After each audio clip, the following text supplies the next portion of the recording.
നമ്മളെല്ലാം ഏറെ വേദനിപ്പിച്ച ഒരു ദുരന്തമായിരുന്നു ജോയിയുടേത്. അന്ന് തന്നെ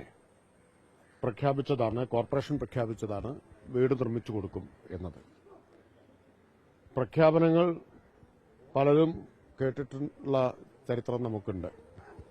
പലരും പ്രഖ്യാപനത്തോടെ അത് മറക്കലാണ് പതിവ്. പക്ഷെ ഇവിടെ കോർപ്പറേഷനും ജില്ലാ പഞ്ചായത്തും വളരെ വേഗത്തിൽ തന്നെ നടപടികൾ സ്വീകരിച്ചു.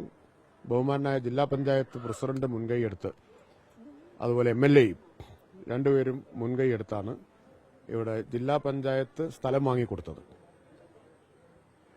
ആ സ്ഥലത്ത് കോർപ്പറേഷൻ മേയറുടെ മുൻകൈയിലാണ് തീരുമാനമെടുത്ത് നടപടികൾ അതിവേഗത്തിലാക്കിയത്.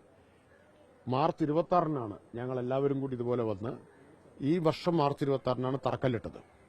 200 ദിവസത്തിനുള്ളിൽ വീട് പണി പൂർത്തിയാക്കിയിരിക്കുന്നു. അപ്പോൾ കൊടുത്ത ഒരു വാക്ക് സമയത്ത് പാലിച്ചു എന്നുള്ളത് അഭിമാനകരമാണ്. ഇതുകൊണ്ട് ഇപ്പോൾ ജോയിയുടെ നഷ്ടം നമുക്ക് പരിഹരിക്കാൻ പറ്റുന്നതല്ല. പക്ഷെ ജോയിയുടെ അമ്മ അനാഥമാവില്ല എന്ന് അന്ന് കൊടുത്ത ഉറപ്പ് ഇപ്പോൾ പാലിക്കപ്പെട്ടിരിക്കുകയാണ്. കോർപ്പറേഷനെയും ജില്ലാ പഞ്ചായത്തിനെയും MLAയെയും ഞാൻ അഭിനന്ദിക്കുകയാണ്.